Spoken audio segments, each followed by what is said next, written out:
How you doing, kiddo? Been worrying about you all night. Do you want a brew? No, Ta. Is Debbie around? No. Well, Lana, I really hope the kids don't give her too much stick at school. They won't. Won't they? Because half the morons round here have already decided what's happened. She's not at school, Charity. I think she's gone off. What do you mean? We came last night. You what? They didn't come back. Where the hell's he gone? How do I know? He's just going to make it worse. And why has he dragged Debbie into all of this? Why has he done a runner? He had a knife! I have never seen him wound up like he was before he went to Unfound, and that is saying something for Kane. Yeah, and that's because I'd knocked him back. I told him there was never a chance of me and him getting back together. It wasn't gunning for you, it was Chris. So what are you saying? You said he was going to kill him. He says that to traffic wardens when he gets booked. Yeah, the difference is Chris is dead. You don't really believe...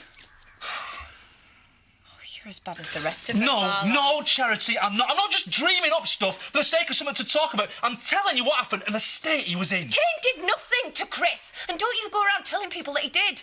Because I was there. So he just passed peacefully away. Well, he wasn't stabbed. I never knew what you saw in Kane in the first place. I could never understand it all them years ago. Suppose I've been better off with you, eh? Well, I wouldn't have run out on you at a time like this. How was your brother leading up to his death? Was he particularly anxious about anything?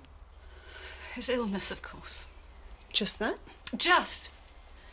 He's got a child, and he learned they might only have a few months to live. But he'd come to terms with that. In a way.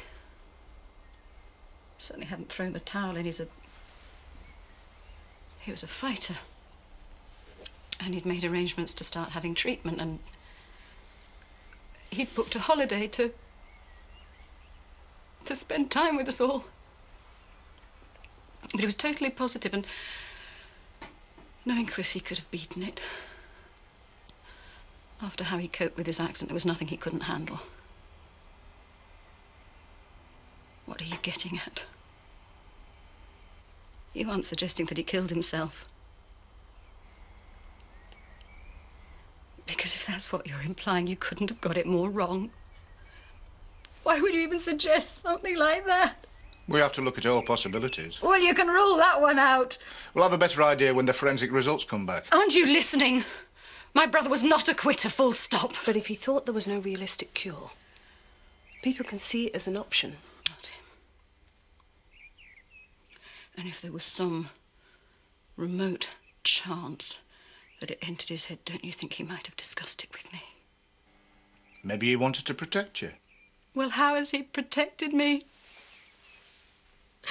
He wouldn't do this to me. He wouldn't do it to Joseph. We were the two people that he loves. Loved. Not his wife? Maybe once. Until? My brother did not kill himself. If anyone deserved to die, it was her. So we know. Well, why not, after the way she treated him? Go on. She had an affair with Kane Dingle. After my brother had offered to take in their illegitimate child. He even handled that. He dealt with situations, not ran away from them. Perhaps you'd like to write that down in your book. Mr. Christopher Tate did not kill himself. She's not answering.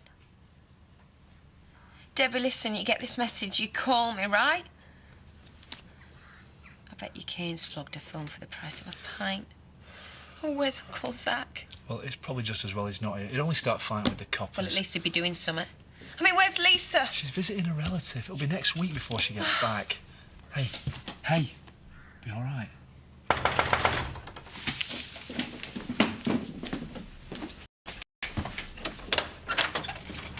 Yeah?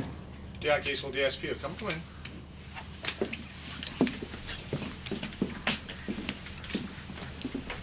Mrs. Tate. What might you be doing here? I might ask you the same question. We were hoping to speak to Ken Dingle. He's out. When will he be back? On to himself, that lad. Surely he let you know where he was going. Why would he? Don't you have, a special relationship? He's the father of my daughter. She's 13. He's taken her on a little break. And you don't know where to? No. How are things with you and Kane now? What's that got to do with anything? It's probably just gossip in the village, but somebody mentioned a recent affair. So why are you asking me? Answer the question, Charity. You've done nothing wrong. Thank you, Mr. Dingle. Hey, whoa. What's that supposed to mean, eh? I'm a respectable chef. I'm not a labourer or a criminal. Well, that's refreshing. I want you taking off this investigation. I'm sorry. Just you remember, I am the injured party here. Isn't your husband the injured party? Actually, I'm glad we bumped into each other again. There's something you might be able to clear up for us. Well, I might if you tell me what it is. You'll have to come down the station. So you're lifting me? No, you're not under arrest. This will be entirely voluntary. It's best you get it sorted.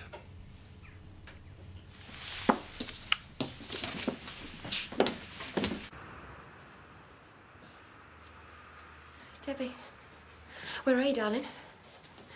Well, just tell me. Well, why can't you? It's Kane, isn't it? Just put him on, baby. Well, are you okay? Please, Debbie, will you just come back to me, please? Just keep in touch, yeah? Anyone we know? Mind your own business. Sit down, please.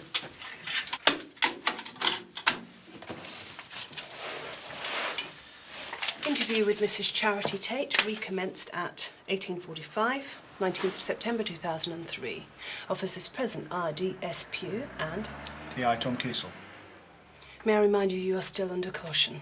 So, Charity, you've heard the tape. It was your husband. You know that. And he was obviously distressed. Less than an hour before he died. Is there anything you want to say to us? Yeah. Yeah, there is. Proves he set me up. What? Why would he do that? Well, how do I know? One minute I was stood talking to him, and the next, he was dying. So how the hell do I know what was going on in his head? So you just charge me, or I'm going. You can go. We might want to talk to you again. Look, I never harmed him, right? It's the last thing I wanted. Interview terminated at 18:47.